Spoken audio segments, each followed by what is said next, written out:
Halo semuanya, kembali lagi bersama Bapak dalam kegiatan belajar dari rumah.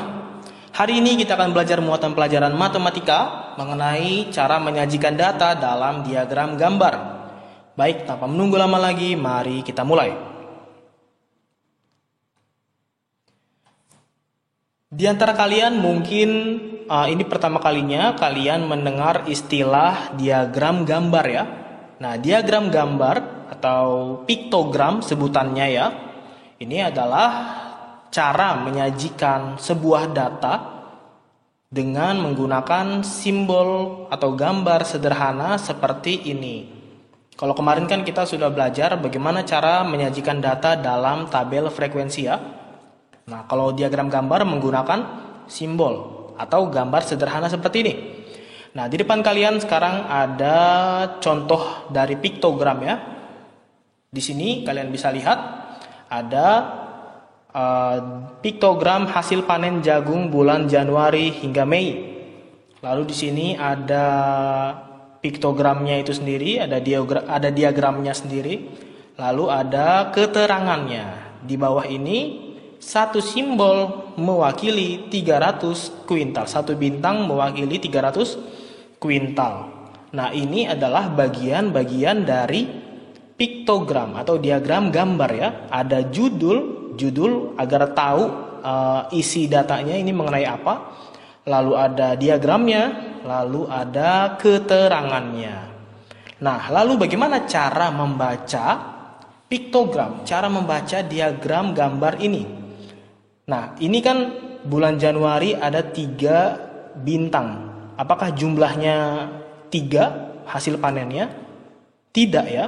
Nah, kalian harus melihat ke sini. Kalian harus melihat keterangannya. Di sini satu bintang mewakili 300 kuintal. Karena Januari ada 3 bintang, maka tinggal kita kalikan saja.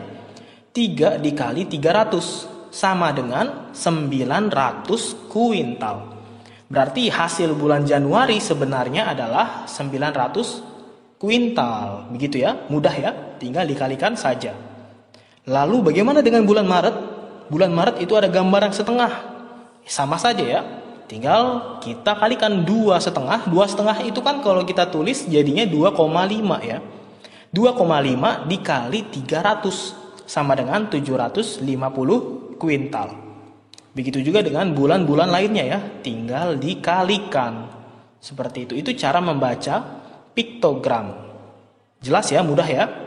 Nah, sekarang kita akan belajar bagaimana cara menyajikan data ke dalam piktogram, ke dalam diagram gambar. Nah, mari perhatikan.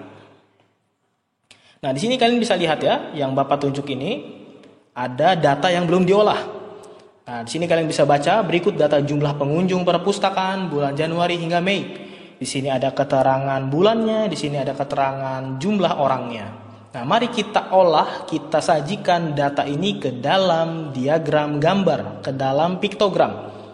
Yang pertama kita buat dulu judulnya. Judulnya ini ya, sesuai dengan data di samping ini yang jadi acuan ya. Lalu kita buat tabel yang nantinya akan dipakai untuk diagramnya ya. Di sini ada kolom bulan sesuai dengan keterangan di sini ya. Lalu ada kolom jumlah karena yang dibicarakan adalah jumlah pengunjung ya. Datanya mengenai jumlah pengunjung. Nah, sebelum kita isi diagramnya, kita harus tentukan dulu simbol yang kita pakai dan keterangannya, nilai simbolnya. Nah, di sini Bapak sudah siapkan sebelumnya ya. Ini ada gambar smiley di sini. Kalian bisa gambar simbol kalian sekreatif mungkin. Tidak perlu rumit-rumit, yang sederhana, yang simpel saja, tapi ini ya, mudah untuk dilihat seperti itu. Jadi tidak perlu takut menggambarnya jelek gitu ya. Enggak perlu takut.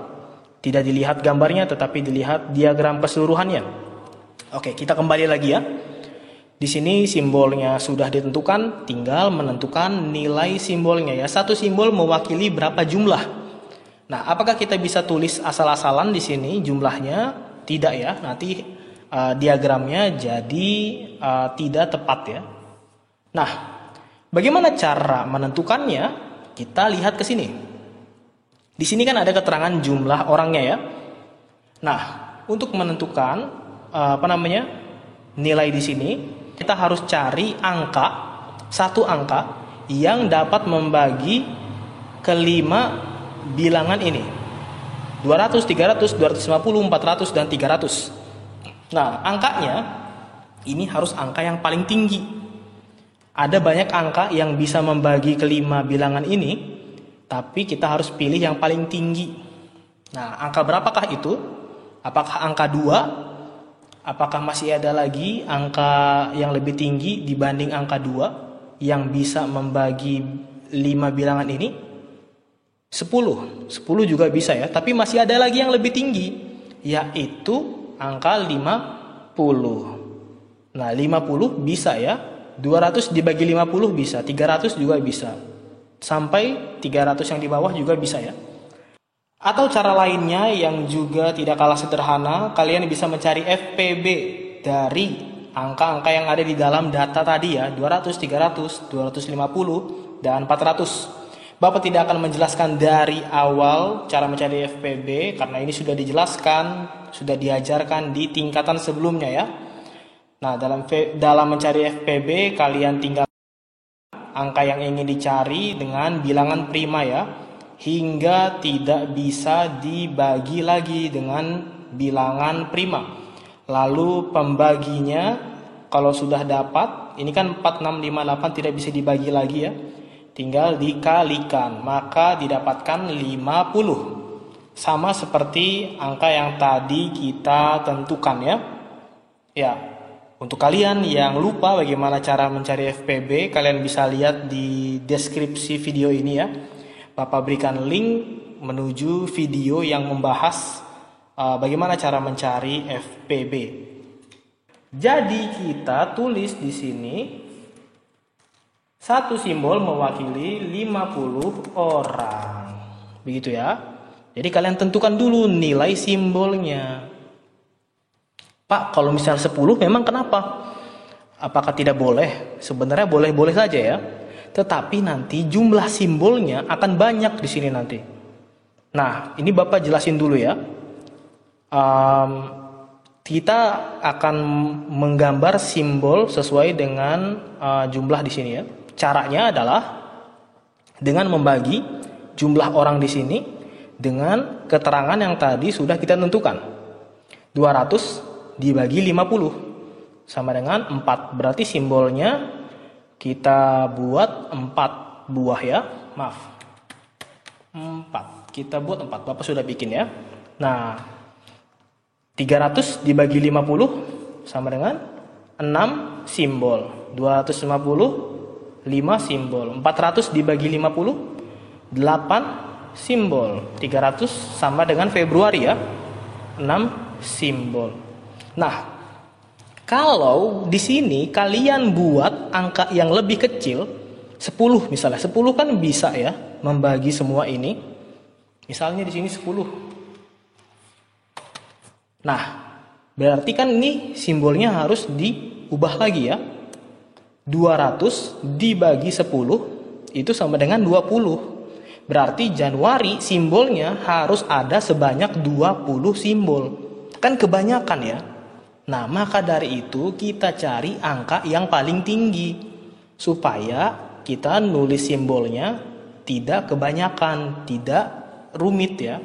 Jadi mudah untuk dibaca. Seperti itu. Apakah ada angka yang lebih tinggi dari 50 yang bisa membagi ke 5 angka ini? Sepertinya tidak ada ya. Ini sudah yang paling tinggi. Begitu. Nah, dengan begini diagram gambarnya sudah selesai.